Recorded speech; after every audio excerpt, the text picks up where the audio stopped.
the wild card, in a sense, is Vladimir Putin.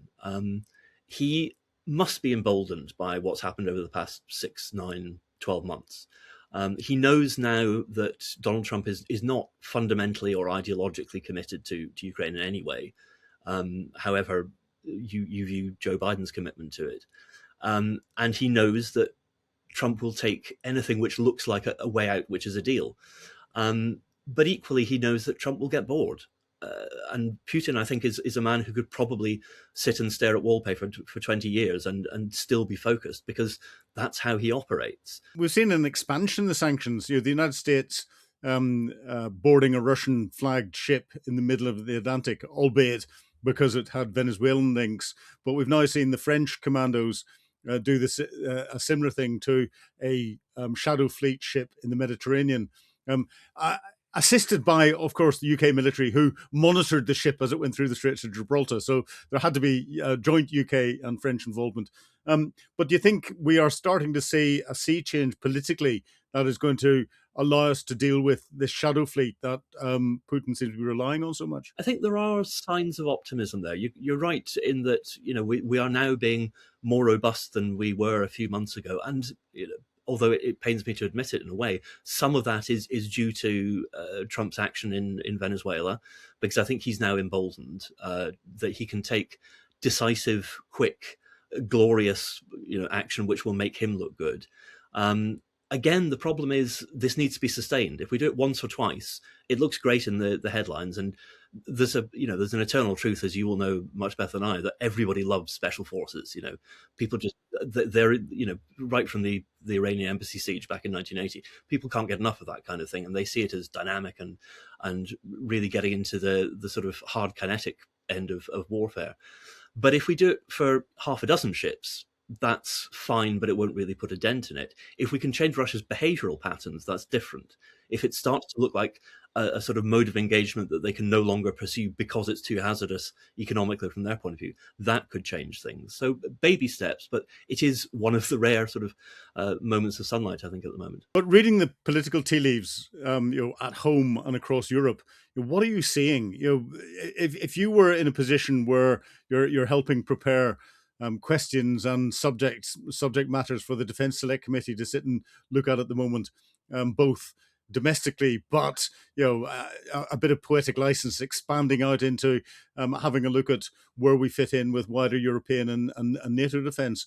What would you be saying to them? I think fundamental to it all is how much we are prepared to be spending. I mean, the government has been incredibly disingenuous about the amount of resources it's committing.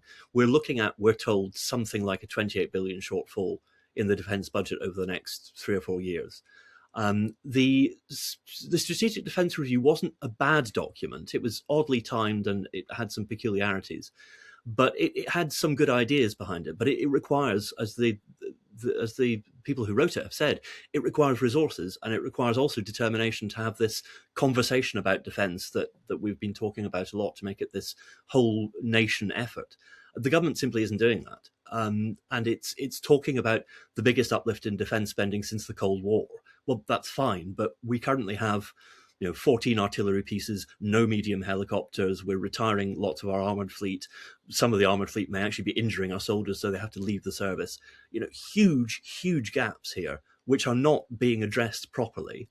And until we can sort that out, we can't really sort out how we fit into the wider pattern.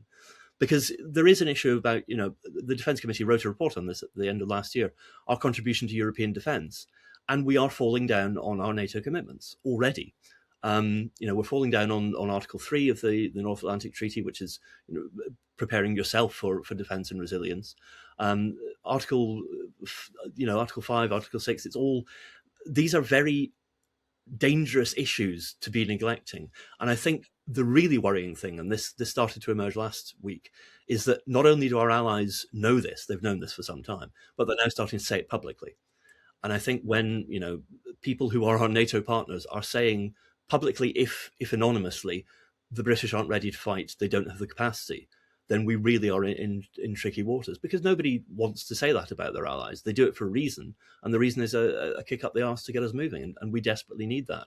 Otherwise, we won't be able to defend the Baltic states if Russia moves on them. We won't be able to defend the High North. We won't be able to placate Donald Trump about Greenland if that's what we're attempting to do. And we won't seem to have this capability of not just defense, but also resilience and broader national security that's built into the 5% spending target for 2035. But Putin knows this as well, and therefore that will continue to embolden him in Ukraine, knowing that we can't do anything about it. However, you look at other European countries. Poland has got a defence budget that's about 2/3 of the UK's defence budget, but they're buying 1,000 tanks and 1,000 artillery pieces. Now, I'm not saying we need those sorts of numbers because they're a European continental country. We don't have that. We're more expeditionary. But how come they're getting their procurement so right and we're getting it so wrong? What's wrong with our government approach? I think partly, living next door to Russia focuses the mind, and Poland has spent centuries living next to Russia and knows the potential cost of that. But I think they're also, for example, buying a lot of stuff off the shelf, but they're also buying stuff off the shelf and then committing to starting to manufacture some of it in Poland. They've worked with Korean manufacturers to do that sort of thing.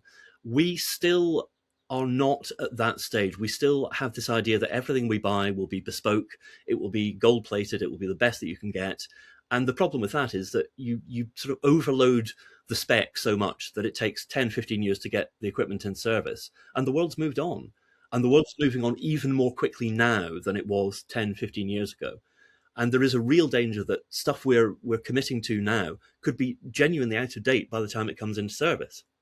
We need a way of getting what used to be called, when we were in Iraq and Afghanistan, urgent operational requirements. I mean, you will remember things like the sort of snatch Land Rovers, which were just not properly armored. We needed something heavier duty for people who were losing their lives. And the Treasury did provide money, and we did get things like Mastiff into the field in a relatively decent order. But what's weird is somewhere inside the Ministry of Defence, something goes very wrong. I mean, I think that's true on a lot of factors, but the same people doing the same job of procurement with a different hat on somehow can't make that work as quickly when it's run-of-the-mill or planned acquisitions as they can when it's emergencies. Now, there is a new National Armaments Director. He's not been long in post. It's slightly worrying that he's never worked in the defence industry before, but in at the deep end. But that is a real problem. We've traditionally been committed to one supplier, bespoke kit. It becomes expensive, it's overdone, it's over budget, it's behind schedule. And of course, because there's only often one supplier, there's really not much we can do. And we're seeing that with the Ajax armoured fighting vehicle.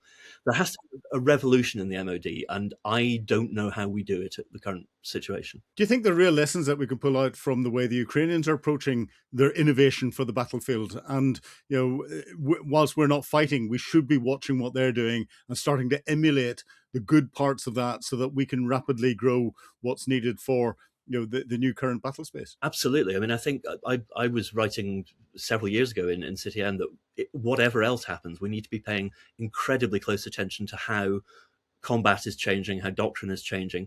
I think there was something interesting I read a while ago about Ukraine, which said that the dynamic had flipped. Rather than the government going to industry in Ukraine and saying, this is what we need, industry was going to the government and saying, this is what we've got. This is potentially what we can provide you with. So they were much more open-minded, much more agile.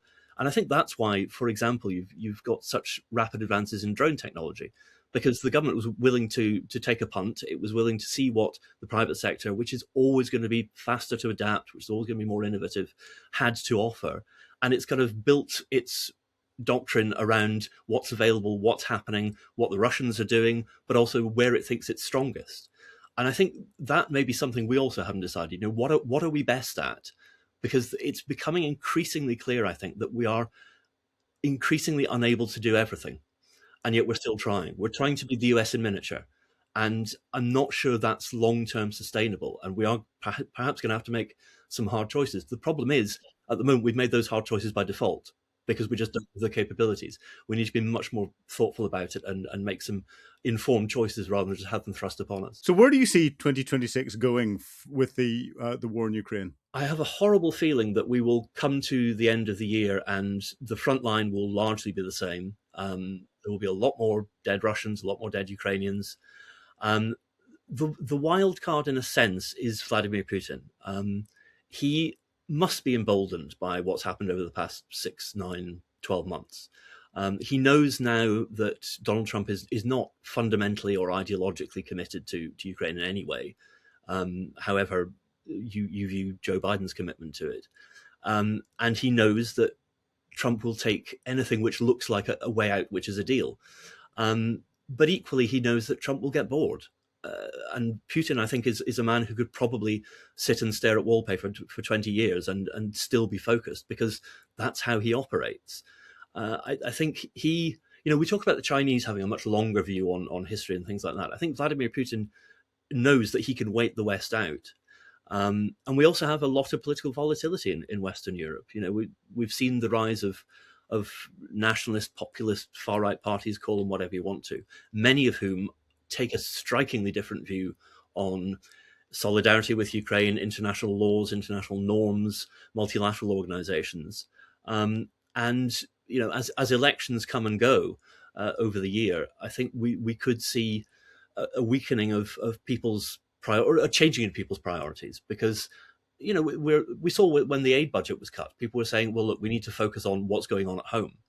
And that's a very easy and powerful message. And I think that is a real worry for 2026. Well, on that real worry, on that note, Eliot Wilson, thank you very much indeed for talking to me today on Frontline. And while I've got you on, a little bit of news from Frontline. And just before we go, for those that are watching, a big thank you for watching. But your Frontline has been so successful that we're moving to our own channel. But you can still catch us on Times Radio between 01:35 Greenwich Mean Time, not General Mean Time. I was thinking of Blackadder there. Or 08:35 Eastern Standard Time. And of course, on our favourite podcast channels by just searching for Frontline. Eliot, you are the first to know that. And hopefully people will now go and subscribe, find us, and put up with the hiatus that there's going to be as we shift everything around electronically from Frontline Towers. We're taking over the building. Cheers. Thanks.